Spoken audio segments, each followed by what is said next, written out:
Pwede ba ilagay dyan ang sino? Pwede. Ito sino ako eh. Pwede. Pero pagpaano na yun kasi bukas. Bukas yan.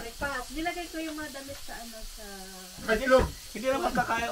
Itlog pwede dyan. Hindi na makakain ng bata ng sino. Wala din sila sushi bukas. Umaga pa lang. Burger. Yan, pwede. Pwede pa.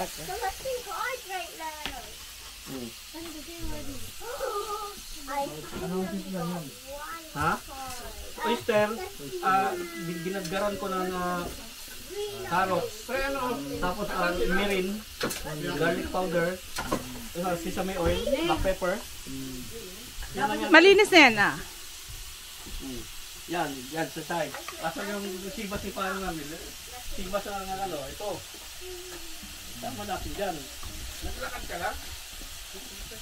Ha? Kala ko sibas eh. Sibas pala. Naglakad. Tara pre. Guys, ready na tayo ha? Ito yung bulbogin nyo. Asan yung sayo? Wala. Hindi kasya. Founder pa naman tapos wala yung ano? Ano kaya yun? Tama mo na. Pag ano na. Ayaw niya talaga.